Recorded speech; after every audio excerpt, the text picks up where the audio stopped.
हमारा टॉपिक आता है policies and legislations for inclusive education, यानी कि क्या क्या पॉलिसीज एंड क्या क्या लॉज बने हुए हैं इंक्लूसिव एजुकेशन को प्रमोट करने के लिए।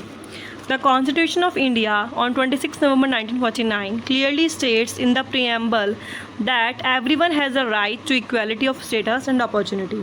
तो इसका मतलब क्या हुआ कि everyone has right to equality of status and opportunity, यानी कि सबको ये राइट है कि उनको एक जैसा इक्वली ट्रीट करा जाए, ठीक है। And everyone should get equal opportunity, सबको इक्वल अपॉर्चुनिटी मिलनी चाहिए irrespective of their gender, caste, religion etcetera, ठीक है।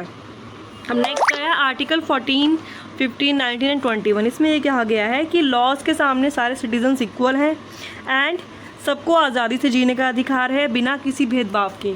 तो बेसिकली जो ये लॉ थे, इन मतलब जो ये आर्टिकल थे, इनमें कहीं पे भी डिसेबिलिटी का कोई आपका ऐसा मेंशन नहीं था, ठीक है। अब नेक्स्ट आता है हमारा article 41 of the directive principle of Indian constitution support the right to work to education and public assistance in certain cases including disablement. तो इसका मतलब आर्टिकल 41 ने फिर डिसेबलमेंट की बात करी। उन्होंने कहा कि हर राज्य को, हर स्टेट को अपनी आर्थिक क्षमताओं यानी कि अपनी इकोनॉमिक कंडीशन के अनुसार अपनी डेवलपमेंट की लिमिट्स में रहकर right to work to education, ठीक है, राइट टू वर्क पे फोकस करना है, एजुकेशन पे फोकस करना है तथा एम्प्लॉयमेंट, ओल्ड एज जैसी बीमारी या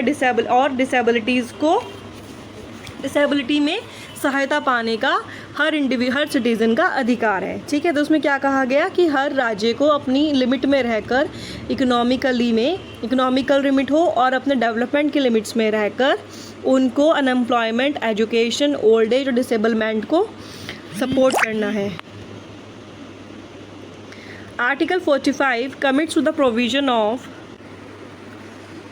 अब आता है article 41। Article 41 of the directive principles of Indian constitution support the right to work to education and public assistance in certain cases including disablement. तो ये आर्टिकल कहता है कि हर राज्य को अपनी आर्थिक क्षमताओं के अनुसार तथा अपने विकास के लिमिट्स में रहकर राइट टू वर्क को प्रोटेक्ट करना है, कि सबको एम्प्लॉयमेंट मिलनी चाहिए, एजुकेशन मिलना चाहिए।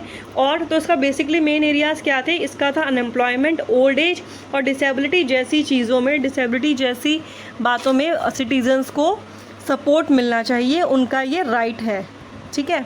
अब आया article 45। Article 45 commits to the provision of free and compulsory education for all children up to age of 14 years. Based on these, the Constitution Act 2002 has been elected by the Parliament, meeting education of fundamental right of all children in age group of 6 to 14 years.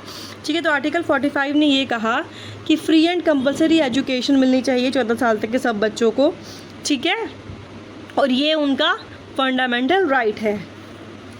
अब इसमें हमारा next आता है Kothari commission. The Kothari commission first addressed issues of access and participation by all. तो Kothari commission बात करता है सबकी सहभागिता की, ठीक है, इक्वल पार्टिसिपेशन की। It stressed a common school system open to all children irrespective of caste, creed, community, religion, economic condition and social status, ठीक है। इसने सभी कास्ट, रिलीजन, क्रीड, कम्युनिटी के बच्चों के लिए कॉमन स्कूल पे स्ट्रेस डाला, ठीक। In 1968 national education policy followed the commissions recommendations and suggested the expansion of educational facilities for physical and mentally handicapped children and the development of an integrated programme enabling handicapped children to study in regular school. तो basically and the development of an integrated program enabling handicapped children to study in regular school। तो basically 1968 में national education policy ने इसी commission के recommendation को follow करा और ये सजेस्ट किया कि फ़िज़िकल एंड मेंटल हैंडीकैप्ड बच्चों के लिए फैसिलिटीज़ को बढ़ाया जाना चाहिए, अच्छा, और ऐसे प्रोग्राम्स बनाने चाहिए जो रेगुलर स्कूल में इन बच्चों को हम पढ़ा सकें, इंटीग्रेट कर सकें। अब नेक्स्ट है national policy on education 1986। In 1986, the government led by Rajiv Gandhi introduced a new national policy on education. The new policy called for special emphasis on the removal of disparities and to equalize educational opportunity, especially for Indian women, SC and ST communities. तो 1986 में राजीव गांधी की government ने national policy of education को introduce करा और basically NPA क्या focus करता है, एनपीएस फोकस करता है कि सबको इक्वल एजुकेशन अपॉर्चुनिटी मिलनी चाहिए तथा जितनी भी डिस्पैरिटीज़ हैं, जितनी भी डिफरेंसेस है वो हटा दी जाएं, specifically SC and ST communities के लिए, और इसमें भी जो वुमेंस हैं उनके लिए। अब इसका ऑब्जेक्टिव क्या है? Regarding elementary education, the major objective of national policy of education 1986 are mainly universal access and enrolment. इसका मतलब है कि पूरे देश में एजुकेशन को बढ़ावा मिलना चाहिए, ठीक है, universal retention of children up to 14 years of age and for sustainable improvement in the quality of education to enable all children to achieve the essential level of learning. तथा सभी बच्चों को कम से कम 14 साल तक तो अच्छी पढ़ाई मिले, इक्वली पढ़ाई मिले, तथा जो हम एजुकेशन की क्वालिटी है उसको भी इम्प्रूव करें अपने लर्निंग लेवल्स को अचीव करने के लिए। अब नेक्स्ट है programme of action 1992। Programme of action 1992 and the national policy on education 1986 are envisaged to conduct of a common entrance examination on all India basis for admission to professional and technical programs in the country। इस act ने सभी तरह के professional तथा technical programmes के लिए एक national level के कॉमन एंट्रेंस एग्जामिनेशन टेस्ट की बात करी, ठीक है, और इसके एम्स एंड ऑब्जेक्टिव्स क्या थे?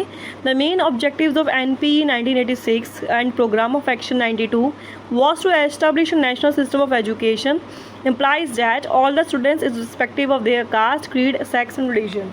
तो इसका मेन ऑब्जेक्टिव ये था कि एक ऐसा नेशनल लेवल का एजुकेशन सिस्टम बने जो कास्ट, क्रीड, रिलीजन इन सब चीज़ों से हट करो। अब आता है rehabilitation council of India RCI act 1992। The POA was strengthen by the enactment of RCI act. जो हमारा POA एक्ट था, ठीक है, वो RCI एक्ट के आने के बाद और मजबूत हो गया। There is no mechanism in the country to standardise and monitor training of special educators and other rehabilitation centres in the country. तो स्पेशल एजुकेटर्स की जो ट्रेनिंग होती थी, ठीक है, मतलब जो स्पेशल बच्चों को पढ़ाते हैं उनकी ट्रेनिंग के लिए कोई ऐसा प्रोसीजर नहीं था, कोई ऐसा मैकेनिज्म नहीं था, ठीक है, और कोई रिहेबिलिटेशन सेंटर भी नहीं था। तो therefore in 92 parliament of Indian enacted the RCI act subsequent amended in 2000 to establish a statutory mechanism for monitoring and standardized courses for the training of 16 category of professionals required in the field of special education, rehabilitation of persons with disabilities। इसलिए 92 में Indian parliament ने RCI का गठन किया, ठीक है, जिसको आगे 2002 में अमेंडमेंट भी मिला, जो बेसिकली ऐसे मैकेनिज्म या फिर ऐसे प्रोसीजर्स को बनाएगा जो स्टैंडर्डाइज कोर्स को मॉनिटर करें, ठीक है, और और कौन से कोर्सेज़ को जो स्पेशल एजुकेटर्स को ट्रेनिंग देते हैं उन कोर्सेज़ को मॉनिटर करें। और इसमें 16 कैटेगरीज़ के कोर्सेज़ थे, ठीक है, स्पेशल एजुकेशन फील्ड के, जिसमें हमारा डिसेबलमेंट भी इंक्लूड है। अब आया इसके बाद person with disability act, Equal Opportunities, Protection of Rights and Full Participation 1995. The government of India has put in place an act for the disabled to make sure the disabled also form an important part of nation building. The Person with Disabilities, Equal Opportunities, Protection of Rights 95 Act came into the force on Feb 7, 96. तो government of India ने ये कहा कि जो disable बच्चे हैं, disable persons हैं, वो भी नेशन बिल्डिंग में पूरा सहयोग देते हैं, तो उनके राइट्स को प्रोटेक्ट करने के लिए यह एक्ट आपका, जिसको हम कहते हैं पर्सन विद डिसेबिलिटी एक्ट, जिसमें इक्वल अपॉर्चुनिटीज़ की बात कही गई, उनके राइट्स को प्रोटेक्ट करने की बात कही और फुल पार्टिसिपेशन उनको मिलना चाहिए की बात कही गई। और ये बेसिकली कब आया था? 7 फरवरी 1996। The main provisions of person with disabilities act 95, इसके क्या प्रोविजंस थे? मतलब ये स्टार्ट आपका 96 से हुआ था, 195 में गया था।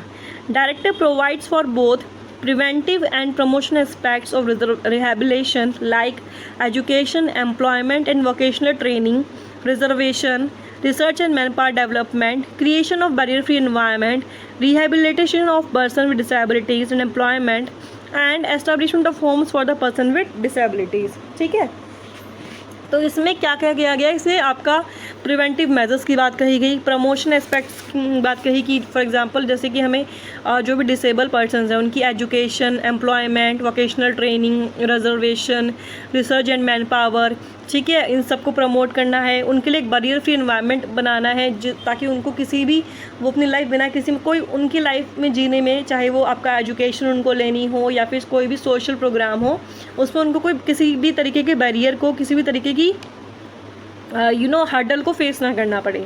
Rehabilitation of person with disabilities and employment and establishment of homes for the person with disability.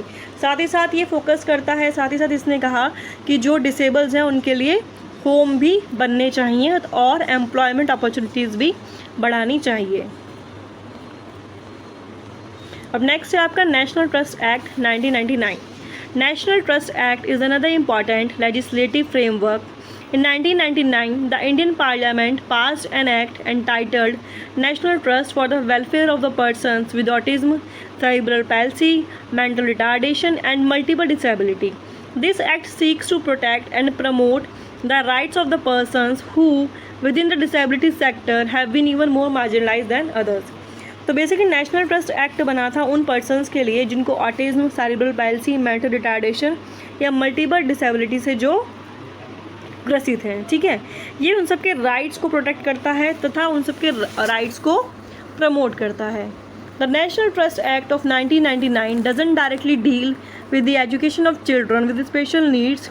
One of its thrust areas is to promote programmes which foster inclusion and independence by creating barrier-free environment, developing functional skills of the disabled, promoting self-help groups।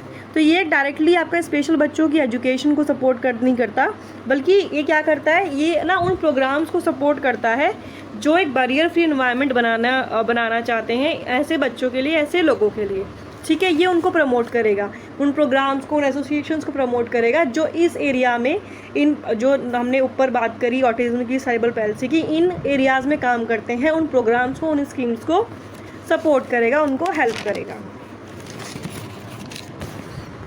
अब next है national policy for persons with disabilities 2006। The Government of India formulated the National Policy for Persons with Disabilities in February 2006, which deals with physical, educational and economical rehabilitation of persons with disabilities. In addition, the policy also focuses upon rehabilitation of women and children with disabilities, barrier-free environment, social security, research, etc. This act basically deals with physical education, economic rehabilitation, ठीक है। ये rehabilitation के बारे में हम आगे वाले topic में पढ़ेंगे। जो रिहेबिलिटेशन का मतलब हो गया एक तरीके से हेल्प प्रोवाइड कराना। जो डिसेबल बच्चे होते हैं उनको आपका फिजिकल, एजुकेशन, इकोनॉमिकल लेवल पे, तीनों लेवल पे हेल्प प्रोवाइड करी जाती है, जिसके बारे में हम आगे पढ़ेंगे, ठीक है। तो ये जो एक्ट बना था ये उस बारे में बना था कि हमें उन सबको इन तीनों टाइप की हेल्प प्रोवाइड करनी है। साथ ही साथ इसका फोकस था जो वुमेन और बच्चे हैं डिसेबिलिटीज़ पे, उनको भी हमें हेल्प प्रोवाइड करानी है और एक बैरियर फ्री एनवायरनमेंट बनाना है, उनको एक बैरियर फ्री एनवायरनमेंट देना है और सोशल सिक्योरिटी प्रोवाइड करनी है और आगे रिसर्च करनी है इस फील्ड में कि और आगे कौन कौन से इनोवेशन तरीके से हम इन बच्चों की, इन पर्सनस की हेल्प कर सकते हैं।